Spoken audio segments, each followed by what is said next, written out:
Maka ini kita harus benar-benar melakukan pengawasan secara ketat, khususnya yang pertama ya 3T tetap digalakan: testing, tracing, dan treatment. Nah, begitu ada kasus, kita langsung melaksanakan testing ya terhadap yang bersangkutan dan melaksanakan tracing terhadap yang bersangkutan, dan minimal tracingnya itu kita maksimalkan 4-15 orang per satu orang kasus. Oke. Dan treatment yang dilakukan juga harus benar-benar baik ya. Kalau memang dia statusnya sedang ke atas, itu harus di rumah sakit. Untuk ringan harus dilakukan isoter atau isolasi mandiri, isolasi terpusat. Tidak ada yang dirawat di rumah karena kita punya kapasitas hotel untuk isoter cukup banyak, dan tenaga kesehatannya juga sudah kita latih dengan baik untuk menangani kasus itu. Kemudian operasi justisi seperti yang kita lakukan saat ini ya. Operasi justisi yang seperti yang kita lakukan ini kita lakukan setiap hari, khususnya di tempat-tempat yang berpotensi terjadinya pelanggaran prokes 5M itu. Tidak pakai masker, tidak menjaga jarak, kemudian berkerumun ya. Kemudian adanya strong point yang masyarakat terjadi mobilitas. Kemudian menghindari kerumunan ya, itu kita lakukan seperti di mall ya, pengawasan di tempat-tempat kuliner, kemudian tempat wisata nih ya, karena sudah lama sekali masyarakat tidak bisa berwisata ya. Ini kita lakukan pengawasan. Bahkan sekarang tempat-tempat wisata diwajibkan ya, termasuk tempat-tempat hangout, tempat-tempat kumpul diwajibkan memiliki Peduli Lindungi, aplikasi Peduli Lindungi, sehingga yang masuk ke tempat tersebut wajib sudah divaksin dan riwayat kesehatan yang terkait dengan COVID-nya sudah terdatangkan ya. Nah, kemudian selain tempat wisata juga kantor-kantor, pabrik-pabrik ya.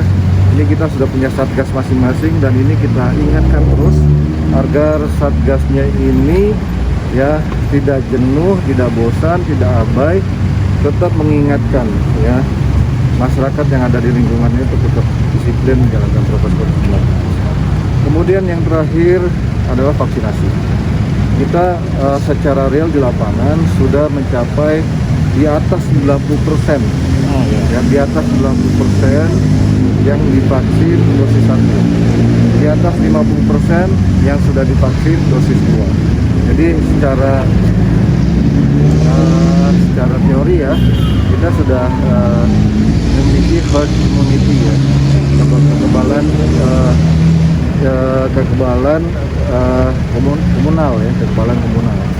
Nah ini walaupun sudah herd immunity, tetap sisanya akan kita lakukan vaksinasi dengan menggunakan konsep micromasif, mikro tapi masif ya, di tingkat RT, RW, kelurahan.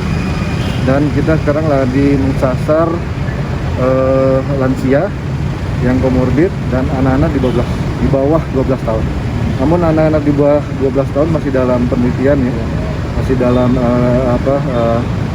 penelitian oleh Dinas Kesehatan untuk kesiapannya dan tentang kesehatannya layak atau tidaknya untuk dilakukan vaksin. Dan alhamdulillah tadi juga Pak Bupati memiliki kebijakan bagi masyarakat khususnya pelaku usaha yang tempat usahanya berpotensi terjadi kerumunan dan sudah ingatkan berkali-kali tapi bandel. Nah ini diberikan tindakan tadi ya. Itu kebijakan dari pemerintah daerah. Komandan, barangkali personil berapa Bang? Dan itu malam hari ini itu diturunkan. Malam hari ini kurang lebih sekitar 150-an ya gabungannya.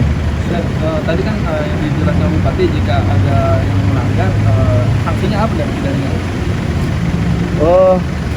kalau pelanggaran kan tadi sudah disampaikan untuk tempat hiburan ada sanksi khusus penutupan ya selama beberapa hari.